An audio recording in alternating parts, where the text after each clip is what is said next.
الحمد للہ رب العالمین والعاقبۃ للمتقین والصلاة والسلام علی سید الانبیاء والمرسلین اعوذ باللہ السمیع العلیم من الشیطان الرجیم من ہمزہ ونفخہ ونفثہ بسم اللہ الرحمن الرحیم ومن یطع اللہ، اور جو کوئی اطاعت کرے اللہ تعالیٰ کی، والرسول، اور رسول صلی اللہ علیہ وآلہ وسلم کی، فاولئک، پس یہی وہ لوگ ہیں، مع الذین، ان لوگوں کے ساتھ ہوں گے، انعم اللہ، اللہ تعالیٰ نے انعام کیا ان پر، علیہم، ان پر، من النبیین، نبیوں میں سے، والصدیقین، اور صدیقین میں سے، والشہداء، اور شہداء میں سے، والصالحین، اور صالحین میں سے،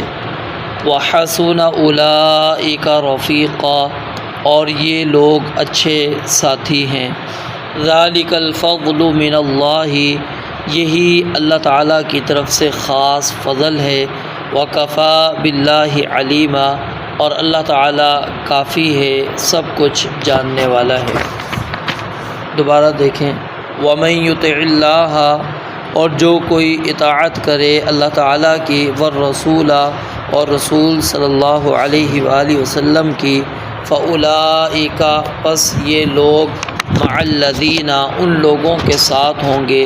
انعم اللہ، جن پر اللہ تعالیٰ نے انعام کیا، انعم اللہ، اللہ تعالیٰ نے انعام کیا، علیہم، ان پر، من النبیین، نبیوں میں سے، والصدیقین، اور صدیقوں میں سے، والشہداء، اور شہداء میں سے، والصالحین، اور صالحین میں سے، وحسن اولئک رفیقا، اور یہ لوگ اچھے ساتھی ہیں، ذالک الفضل من اللہ، یہی اللہ تعالیٰ کی طرف سے خاص فضل ہے، وکفیٰ باللہ علیما، اور اللہ تعالیٰ کافی ہے، سب کچھ جاننے والا ہے۔ اللہ رب العالمین نے ان آیات کے اندر مزید اطاعت الہی اور اطاعت رسول، اس کے فوائد کو بیان فرمایا ہے، کہ فرمایا کہ جو کوئی اللہ اور اس کے رسول علیہ الصلاۃ والسلام کی اطاعت کرے گا تو وہ قیامت والے دن ان لوگوں کے ساتھ ہوگا جن پر اللہ تعالیٰ نے انعام کیا۔ ہم نماز کی ہر رکعت کے اندر اللہ رب العالمین سے انہی لوگوں کے راستوں کو طلب کرتے ہیں، صراط الذین انعمت علیہم، کہ ان لوگوں کے راستے پر اللہ چلا جن پر تو نے انعام کیا۔ تو اللہ تعالیٰ نے کن پر انعام کیا، اس کی وضاحت یہاں پر موجود ہے، کہ وہ انبیاء میں سے ہیں، صدیقین میں سے ہیں، شہداء اور صالحین میں سے۔ یہ یاد رکھ لیجئے، جو پہلا مرتبہ ہے نبیوں والا، یہ انسان کبھی بھی حاصل نہیں کر سکتا۔ یہ خاص اللہ رب العالمین کی رحمت ہوتی ہے، فضل ہوتا ہے، اللہ تعالیٰ کا انعام ہوتا ہے، احسان ہوتا ہے، انتخاب ہوتا ہے، جس کو اللہ تعالیٰ چاہتے ہیں نبی بنا دیتے ہیں۔ یہ بندہ یہ نہیں ہے کہ وہ عبادات کے اندر بہت آگے تک چلا جائے تو وہ نبیوں کے رتبے کو پہنچ جائے گا، وہ نبی بن جائے گا، یہ نہیں ہو سکتا۔ اس مقام کو انسان پہنچ ہی نہیں سکتا، یہ ایک خاص مقام ہے، ٹھیک ہے۔ تو اس سے یہ بات بھی کلیئر ہو گئی، واضح ہو گئی کہ جن لوگوں نے بھی نبوت کا دعویٰ کیا وہ جھوٹے تھے، چاہے پھر آپ اس کو پھر ذلی کہہ لیں، بروزی کہہ لیں، پھر اس طرح کی جو آگے اقسام موجود ہیں، یہ ساری کی ساری اس کی کوئی گنجائش موجود نہیں ہے۔ اگلے جو 3 مراتب ہیں یہ انسان حاصل کر سکتا ہے، اس کے اندر اللہ رب العالمین نے خاص نہیں رکھا، یہ انسان کے اختیار کے اندر موجود ہیں۔ اگر وہ انسان ان مراتب تک پہنچ جاتا ہے، یعنی وہ اس طرح کے اعمال کر لیتا ہے جو صدیقین کے اعمال ہیں، جو شہداء کے اعمال ہیں، جو صالحین کے اعمال ہیں، تو یقیناً وہ اس مقام تک پہنچ جائے گا، ٹھیک ہے۔ لیکن پہلا مقام یہ انسان حاصل نہیں کر سکتا۔ تو صدیقین سے مراد کون ہیں؟ اگر تو اس سے مراد انبیاء کے بعد لیے جائیں تو اس میں سب سے پہلے سیدنا ابو بکر صدیق رضی اللہ تعالی عنہ آتے ہیں، کیونکہ ابو بکر رضی اللہ تعالیٰ عنہ کو خود نبی مکرم علیہ السلام نے الصدیق کا لقب دیا تھا، اور پھر سیدنا ابو بکر صدیق رضی اللہ تعالیٰ عنہ کیا تھے؟ دوسرے صحابہ کرام رضوان اللہ علیہ مجمعین کے لیے نمونہ تھے، اسوہ تھے، ٹھیک ہے، اور قیامت تک کے لیے سیدنا ابو بکر صدیق رضی اللہ تعالیٰ عنہ کیا ہے؟ اسوہ ہے۔ یہاں پر یہ چیز سمجھ لیجئے، اگرچہ سابقون الاولون کے اندر پہلے جو مسلمان ہونے والے ہیں ان میں سیدنا علی رضی اللہ تعالیٰ عنہ کا بھی نام آتا ہے، لیکن وہ مسلمانوں کے لیے نمونہ نہیں بن سکے۔ کیوں؟ کیونکہ وہ چھوٹے تھے، بچے تھے۔ سیدنا ابو بکر رضی اللہ تعالیٰ عنہ عمر کے لحاظ سے بڑے تھے، تو اس لحاظ سے وہ نمونہ بن گئے، ٹھیک ہے۔ یہ یہاں پر یہ صرف یہ وضاحت کرنا مقصود ہے، یہ رتبے کے اندر میں کوئی یعنی کہ نہیں قلت اور کثرت بتا جا رہا، صرف یہ چیز کہ بعض لوگ سمجھتے ہیں کہ نہیں جو ابو بکر رضی اللہ تعالیٰ عنہ کو اگر ہم پہلے مسلمان ہونے والوں میں شامل کر لیں تو پھر تو اس میں سیدنا علی رضی اللہ تعالیٰ عنہ بھی تھے، تو علی رضی اللہ تعالیٰ عنہ وہ اس مقام پر نہیں آئے، ٹھیک ہے، جو سیدنا ابو بکر صدیق رضی اللہ تعالیٰ عنہ کا مقام تھا۔ اور اس پر تمام اہل سنت والجماعت کا متفقہ عقیدہ ہے، یہ اہل سنت جو بھی ہیں ان سب کا یہ متفقہ عقیدہ ہے کہ انبیاء کے بعد اگر کوئی افضل ترین شخصیت ہے تو وہ ابو بکر رضی اللہ تعالیٰ عنہ ہیں، اور اس کے واضح دلائل بھی موجود ہیں احادیث کی صورت کے اندر، اور پھر نبی علیہ السلام کی پوری زندگی وہ بھی اس بات پر واضح دلیل ہے کہ ابو بکر رضی اللہ تعالیٰ عنہ کا ایک مقام خاص تھا اور ان کی فضیلت تھی۔ اور پھر اس مقام پر اگرچہ صحابہ کرام دیگر آئے ہیں لیکن یہ سب سے اعلیٰ ہے۔ صدیقین کے اندر یہ بعض لوگ سمجھتے ہیں کہ بس صدیق صرف سیدنا ابو بکر رضی اللہ تعالیٰ تھے، باقی صحابہ صدیق نہیں تھے، کیونکہ صدیق معنی ہوتا ہے جو سچ بولتا ہو ہمیشہ، اور جو نبی علیہ السلام کی تصدیق کرتا ہو، اس نے پھر تصدیق کے بعد اپنے عمل سے بھی آپ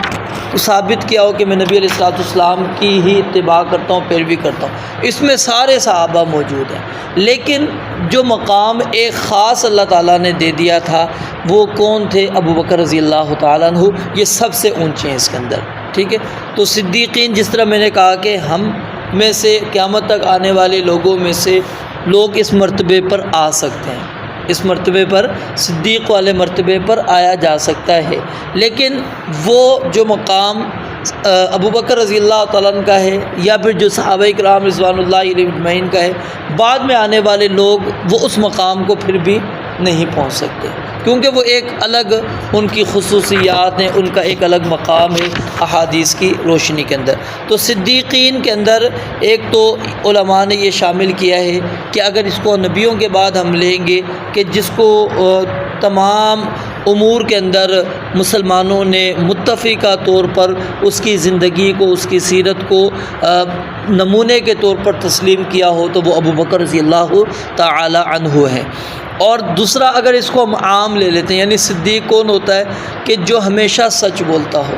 کبھی بھی اس نے جھوٹ نہ بولا ہو، یا پھر بعض اس کے اندر صدیق کی تعریف کے اندر یہ بھی لے کر آتے ہیں کہ جو نبی علیہ السلام کی تصدیق کرتا ہو اور اس تصدیق کے اندر کبھی بھی دل میں بھی کوئی شک شبہ اس کے پیدا نہ ہوا ہو، کسی بھی وقت کوئی شک آیا ہو، کوئی شبہ آیا ہو کہ نہیں یہ اللہ کے نبی ہیں، ان کی یہ بات درست ہے نہیں ہے، اس طرح کا کوئی شک بھی اس کے دل میں نہیں آیا، وہ صدیق ہے۔ یعنی اس نے حقیقی انداز کے اندر تصدیق کی ہے، مانا ہے، تسلیم کیا ہے کہ واقعی اللہ کے نبی علیہ السلام سچے ہیں، آپ کی تعلیمات سچی ہیں۔ اس کے بعد ہے والشہداء،